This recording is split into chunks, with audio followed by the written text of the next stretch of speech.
आज हम जानेंगे कि हमारे प्रिय खाटू श्याम जी को हारे का सहारा क्यों कहा जाता है। ये जो इन्हें उपाधि दी गई हारे के सहारे की, क्या ये ऐसे ही मिल गई थी इन्हें?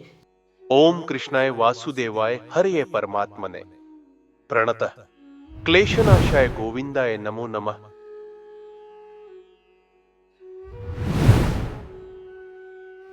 आप सभी दर्शकों को हर हर महादेव। मैं हूँ सरी तोमर और आप सभी खाटू श्याम प्रेमियों का इस चैनल पे स्वागत करता हूँ। महाभारत के युद्ध के दौरान हमारे प्रिय श्री कृष्ण जी ने सभी से एक सवाल पूछा।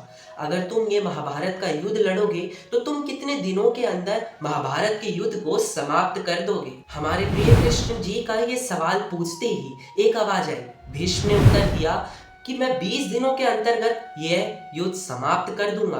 दूसरी तरफ कर्ण ने कहा मैं केवल 24 दिन के अंदर यह युद्ध समाप्त कर दूंगा और अर्जुन ने कहा केवल 28 दिनों के अंदर यह युद्ध को समाप्त कर दूंगा। पर वहीं कहीं एक आवाज आती है कि मैं इस युद्ध की समाप्ति एक क्षण में कर दूंगा और वो और कोई नहीं, हमारे प्रिय बर्बरीक जिन्हें आज हम हमारे प्रिय खाटू श्याम के नाम से जानते हैं।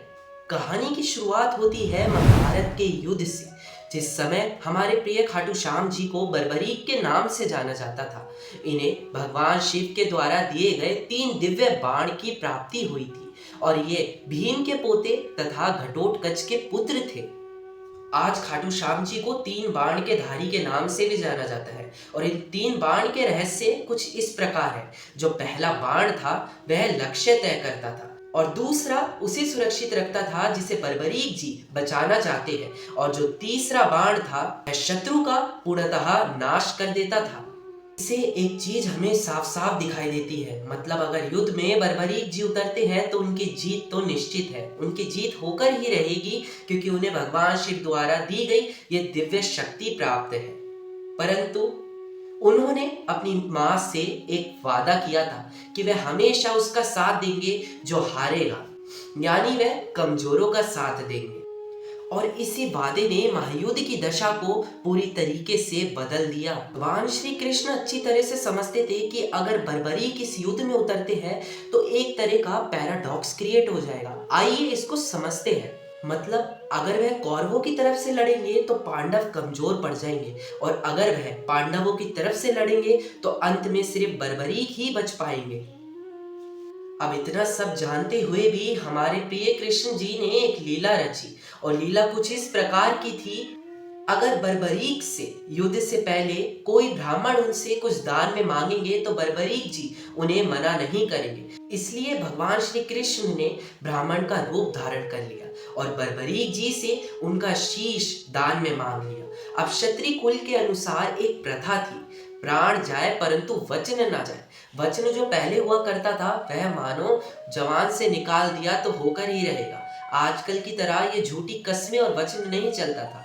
तो क्षत्रिय धर्म के अनुसार बर्बरीक जी ने अपना वचन निभाया, लेकिन बर्बरीक जी की एक आखिरी इच्छा थी कि वह इस महायुद्ध को होते हुए देख पाए। इसलिए उन्होंने भगवान श्री कृष्ण से प्रार्थना करी कि प्रभु मेरी ये कामना को पूरा कीजिए। और इस कामना को पूरा करने के लिए श्री कृष्ण जी ने खाटू श्याम जी की शीश की स्थापना एक पहाड़ की चोटी पर कर दी। वहां से वह महायुद्ध को देख पा रहे थे। भगवान श्री कृष्ण जी ने बर्बरीक के इस बलिदान के लिए उनको एक ऐसा आशीर्वाद दिया कि तुम कलयुग में मेरे नाम से पूजे जाओगे, अर्थात कृष्ण के नाम से ही दुनिया तुम्हें जानेगी। कि कोई भी व्यक्ति तुम्हारे पास टूटा हारा बेसहारा बनकर और जिंदगी की परेशानियों से ग्रस्त होकर हारा हुआ आएगा, तुम उसका सहारा बनोगे। और ऐसे हमारे प्रिय बर्बरीक जी कहलाए हारे के सहारे। जिसने युद्ध से पहले अपने शीश का दान कर दिया वह आज भी खड़ा है हारे का सहारा बनकर और कमजोरों के साथ। अगर आपके जीवन में भी कभी निराशा आए तो एक बार खाटू श्याम जी के दर्शन जरूर कीजिए। आज भी उनका शीश राजस्थान के सीकर जिले के खाटू में विराजमान है। खाटू श्याम जी की जो ये कहानी थी वह हमें यह सिखाती है कि युद्ध के दौरान भी उन्होंने अपना शीश दान कर दिया। तो दोस्तों, यह था हमारे बर्बरीक जी का सफर हारे के सहारे बनने तक का।